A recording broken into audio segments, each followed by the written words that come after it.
words and introduce our guest of honor this evening, Pennsylvania State Senator Daylin Leach. I would like to preface the introduction with a few remarks. My name is Patrick Nightingale. I'm the Executive Director of Pittsburgh Norml, the local chapter for the National Organization for the Reform of Marijuana Laws. We've got a lot of our activists here. I'd like to thank Isaac Haleva for setting the event up for us. With us is Jason Cole and Teresa Collins of the Pittsburgh Norml Women's Alliance. So thank you all for coming out. What brings us here this evening is something that is extremely important. And all you need to do is look around the room a little bit and you see firsthand what we are fighting for. We are fighting to bring medicinal cannabis here to the Commonwealth of Pennsylvania. And we're doing that because we know that cannabis can provide an effective treatment alternative, and that it should be something that is discussed between a physician and their patient, and not something between the police and the defendant. And with that, ladies and gentlemen, we have Senate Bill 1182, sponsored by Senator Daylin Leach, the lead sponsor on that bill. Daylin has been fighting this fight for a number of years on behalf of cannabis consumers here in the Commonwealth of Pennsylvania. He's been fighting for medicinal marijuana. He's been fighting for full legalization. He is taking the lead on this in a state where this isn't a particularly popular issue. Or is it? We have a governor who's telling us he promises to veto medicinal marijuana legislation. We have a Republican leadership in the House that is very skeptical of it. And we have a Republican leadership that recessed the Senate before we had the opportunity to vote on it. But 84% of Pennsylvanians want this. 84% of Pennsylvanians support medicinal marijuana. The time to bring cannabis reform to Pennsylvania is now. The time to bring cannabis reform to Pennsylvania is with us. We have two bills in the Pennsylvania legislature. Senate Bill 1182 passed unanimously out of the Law and Justice Committee, and when the Senate reconvenes, Senator Leach is confident that it will be passed through the Senate. The next step is to get House Bill 2182 through the House and passed with a veto-proof majority. Senator Leach will talk more about that, but before I bring him up to speak, I would like to say that Pittsburgh Norml is very happy to have him here, and we are offering a lifetime membership to Pittsburgh Norml for State Senator Daylin Leach.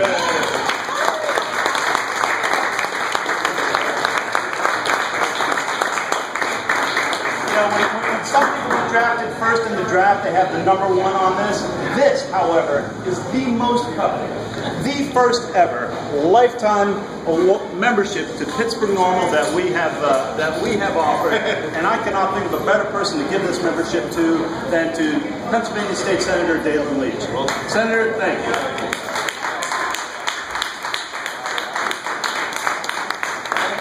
Thank you, everybody. Thank you, Patrick. I'm very honored. I don't have a lifetime membership in anything else other than the Hair Club for Men, so this is really, I feel terrific. And I want to thank Patrick for putting this together, and for Isaac and Jason Cole who put this together. And I'm very grateful. And I'm very grateful as well to the families who are here tonight. These are the folks we are fighting for. These are the people who need the help. These are the people who are irrationally denied the opportunity to get medicine that they need that will help them in a cruel, heartless policy that we have to change, that we're going to change. Now, I just want to give you a little bit of an update on where things stand. As Patrick mentioned, we introduced this bill. We've been working with Senator Fulmer, who is my brother on this issue. He's a complete lunatic on every other issue, but he is awesome on this issue. And he's really been a champion, and he deserves all of our gratitude. And Senator Fulmer and I have been doing this, and we've been working and tweaking the bill and meeting with the governor's people, and meeting with advocates, and meeting with stakeholders to try to get a good bill passed. And right now, through the hard work of everybody involved, a couple of good things have happened. Number one, we had the first hearing on this bill in the Pennsylvania Senate in history.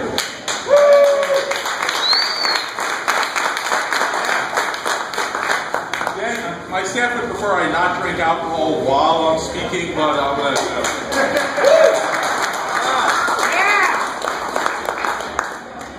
But after that, we got a vote in the committee the Law and Justice Committee, 7-4 Republican Committee. We passed that bill 11-0 because of the testimony at that hearing was so compelling and so convincing that we passed the bill 11-0. It now goes to the Senate floor. My current whip count on the Senate floor is if when this comes up to a vote, and we're promised to vote in September, when this comes up for a vote, it will pass approximately 45-5. Woo!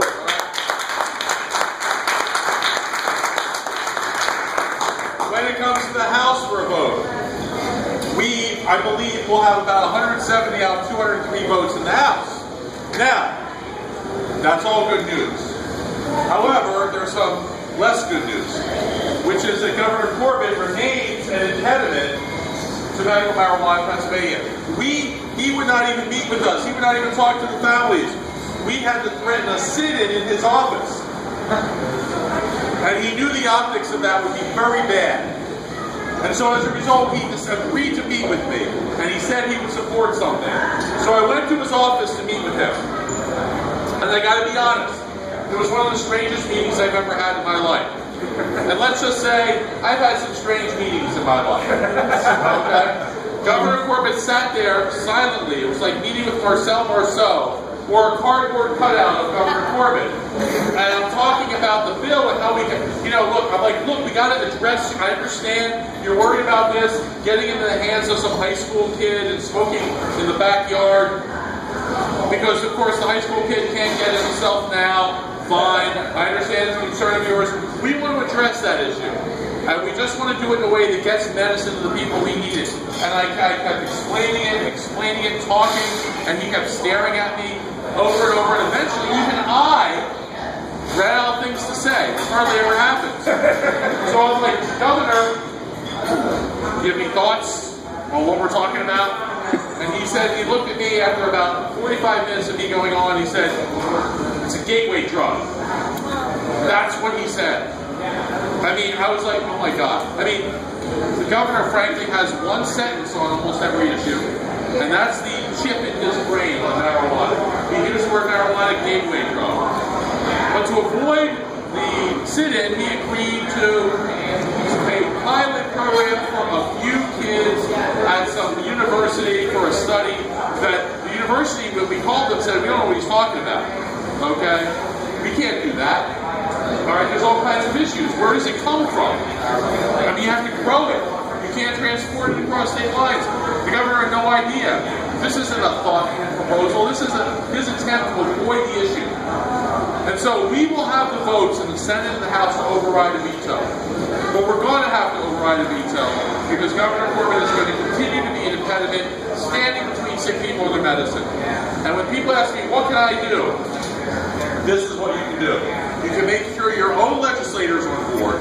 But more than that, we got to make sure the Republican leadership, while they control things, are willing to run the bill and to run the veto override. We have the votes to override the veto. We just have to make sure it comes to the floor and we run it.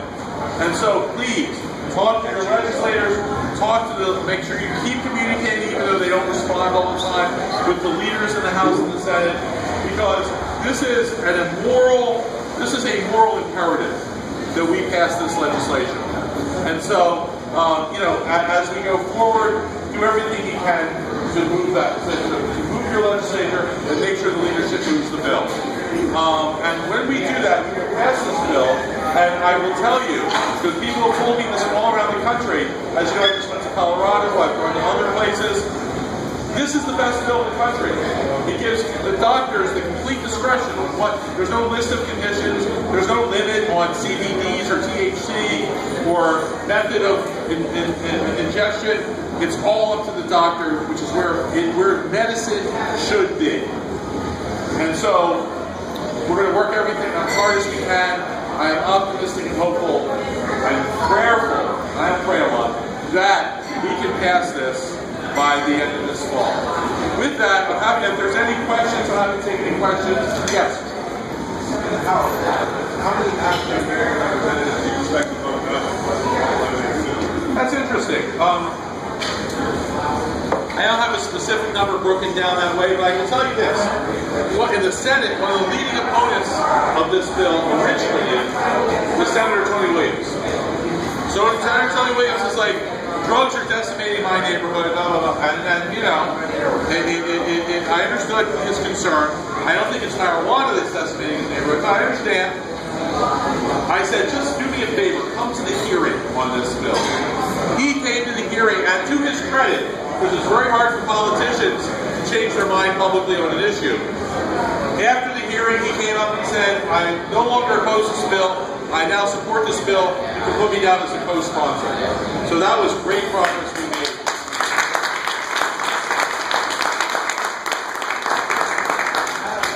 Yeah. Do you expect any pushback from people, Democrats like Montana, suburban, really conservative Democrats? As of today, in our caucus discussions, we have all 23 Democrats. I will tell you that Democrats, some of the politicians generally, can be fragile flowers. They can be afraid. I'm not talking about Senator Fontana specifically, I'm saying generally. So even if your legislator is on board, you must nurture them. You must hold them. Keep them feeling like they're supported. Keep them feeling like this is an important issue to you. Because you can't, we don't take anything for granted until the bill is signed into law. Any other questions? Senator, what is the, you said it's effective to know where your legislator stands on this. What is the most effective means of communicating with your elected representative? I know we all like change.org or the ability just to click a button and think that we're making a difference, but what do we really need to do to get through to our representatives?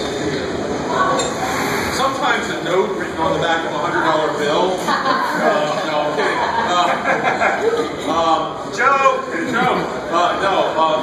I think personal contact is always the best thing. You know, in sort of descending order, the least effective thing is a ginned up email blast where everyone is sending the identical emails. They're just put to a box and never read. A personal email is better. A personal letter is better than that.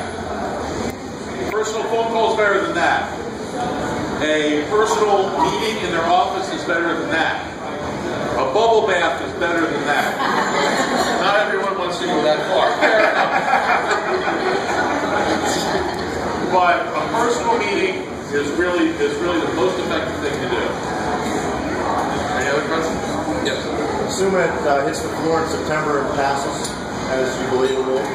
At what point, from that point forward, will the legislation be written and then the medicine be able to receive it? The legislation is written. If the legislation passes, I don't know. I will tell you this.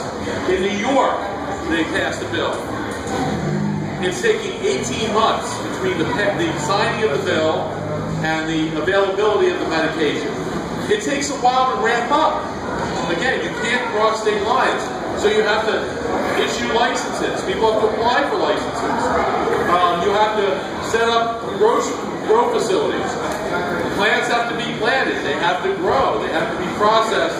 And there have to be, all of these things take time. I'm hoping 18 months is not, I'm hoping we can do better than that. But it's not like we signed the bill on Tuesday, and on Thursday you go to a dispensary in Pennsylvania and pick up medicine. It takes longer than that, which is why every day that we don't pass this is an injustice, because it's a day that this will be delayed for people who need it. In the event that this were to pass, will there be a period that people can cultivate, that cultivators can cultivate the interest of having a product distribution? Yes, you'll have to get a license. You have to apply for a license. They have to check your background to make sure you're not a criminal operation or whatever it is. They have to issue the license. You have to set up the facility. Once you get the license, you're not going to do that before you get the license. You're not going to spend the money. You have to set up a facility. Facilities are complex. I just toured facilities in Colorado. They're complex, expensive operations. I mean, they're huge operations. And you have to have the right kind of room, the right kind of humidity, the right temperature, the right lighting, the right wind, the right nutrients, the right people to administer all this. So it is a process, again. And so it'll take a while. But yes, as soon as this passes, you can apply to be a licensee for any aspect of the process. Senator, there are some... What's your question about... It's not really related to the medical issue, but there are going to be... What you've just described is a multi-billion-dollar operation of education. So how do people who have traditionally been marijuana culture become suppliers as well? Not under the bill, again, because we want to pass a bill. Right. We can't have too much of a free-for-all. And one of the things we want to do to keep people from freaking out is have a licensing process which guarantees that the people who do it are reputable and, all of that. So that will, probably preclude a number of people who probably can do a good job. But it's going to be necessary to get the bill done. I don't know sure like work this week. You're prescribed it medically, but your job still in front of the drug test. We still it's legal in Pennsylvania. Federally, it's illegal. So under my bill, any drug test that's positive for THC cannot be used against you in employment or civilly or criminally. As long as you have a card. If you don't have a card, until we pass a recreational bill, they can still test you for cannabis. But like in California, if they test you for cannabis and you have a card, they can't use that against you. You're protected. I was going to ask you about, now that some people outside the Commonwealth are seeing some real progress, there's a lot of thought that we're going to be able to jump on the freedom train and roll it right into Pennsylvania and make a lot of money. And some concerns have been voiced that, hey, are people going to come in from other states, Colorado, Michigan, wherever, and steamroll us? Or is it something where there's going to be some protections put in place for Pennsylvanians? And, like you said, what about someone whose idea of being a licensed farmer, maybe 20 plants or 25 plants? Under the medical law, and again, we're trying to get something passed, there will be a cannabis control board. They will issue the licenses. The licenses will cost $50,000. And so, that probably precludes someone who grows 8 plants in their yard. But we can't. I mean, it's just not feasible to do that. At least initially. We're going to have a number of probably 5 or 6 bigger grow-off areas. They're not going to be, hopefully people from out of state, hopefully they'll be people from in-state. They're not going to be Seagrams or whatever. They're all going to be local growers. But it is going to be people who can, invest, because I don't think they're going to want to be monitoring 250 grow shops. I don't know what this means, but... Nah, my youngest daughter wants to be standing there with her swaying back and forth. I thought it meant time to get him up. That's no deal. All right. Well, let's take 1 or 2 more. Yes, 1. well, with the interest of, say the interstate commerce.